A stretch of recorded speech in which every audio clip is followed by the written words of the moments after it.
You now is kind of what got you those problems in the first place, even though they're not problems anymore. That like you said, you know, if they can help 20 years of you know, the washing machine is still worth it because you're helping so many people now. But well, you know, like, see, I'm right with you. I'm very empathic. I definitely, even growing up and stuff, was a very sensitive kid growing up, and you know, I never felt like I belonged. Like I always was, you know, I was always popular. I always had a lot of acquaintances and so-called friends or whatever, but like they weren't real. Like it's just like everybody knew me and I knew everybody, you know what I'm saying? But it's like I never felt like I fit into any group or crowd. So I was always like, you know, like making my own little groups and stuff like that, and just I never fell into the 3D matrix, I guess you could call it. You know, it's and I don't look back at the 20 years as as a waste or whatever, or anything. I actually like, I don't feel bad about any of the stuff that I went through. I feel bad about, like, you know, hurting my family and stuff like that or whatever, and, you know, getting in trouble with the law and all kinds of stuff that was embarrassing for people. But like, see, I'm actually at the understanding that I realized that I had to go through all of that stuff, because if I didn't go through all of that stuff, I wouldn't be sitting here talking to you two gentlemen right now.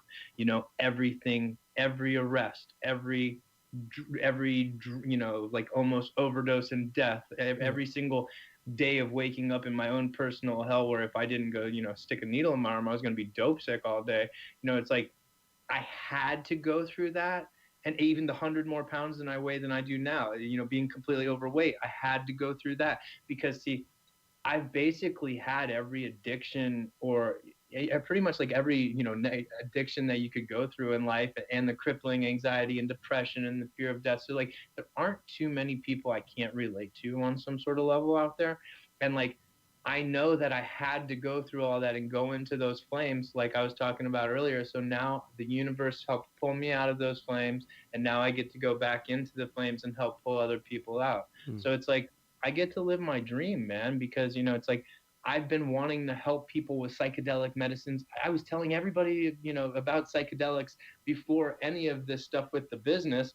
And I had, you know, had success stories of guys I told about DMT and stuff like that, and kind of pointed them in the direction of psychedelic medicines that are sober and doing really well today because of the psychedelic medicines that I kind of pointed them in the direction of.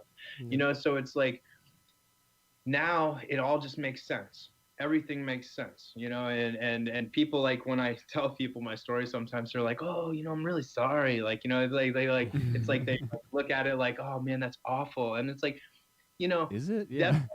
it definitely wasn't fun a lot of years of my life, and it was pretty miserable. But that being said, now I have an awesome life. Yeah. And it's because of the direct result of going through that synchronistic train wreck, basically, that led to the station of success, you know?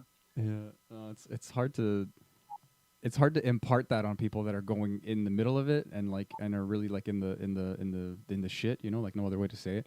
But eventually you just kind of come out of it a little enough to be like, okay, this is the present moment. What do I do now? And there's no better choice eventually you see than to just like use that or perceive it in a way that helps you now. And in a lot of ways it becomes really helpful. Like you're saying, like, you know, it's kind of fucked up to say, but everyone knows it's true. Pain is like the great relator, you know, like you have this superpower now, you know, amongst whatever natural things you were kind of born with. You have all these experiences, and it just spearheads, and now like you have a center, and people are it's like a factory, and people come out like fixed on the other end. Like, I don't want to say it that simply, but it's still really fucking cool. Like it's like amazing. But that's, you know, people with paths like yours that have like these very deep and dark moments in their timeline, just like these depths of hell that they achieve and reach, when they come out of it, the greatness that can come out of that climb, usually you see it across the board, is like people with those kind of stories end up doing some great things, because it looks like a swing. Yeah. It's like you gain momentum. And I have like an image in my mind. It's like, because you're digging yourself this hole, but there's a mountain forming behind the hole. So as you're coming out, then you start climbing this mountain that you've kind of created. Cool. You know, that's kind of how I vision it.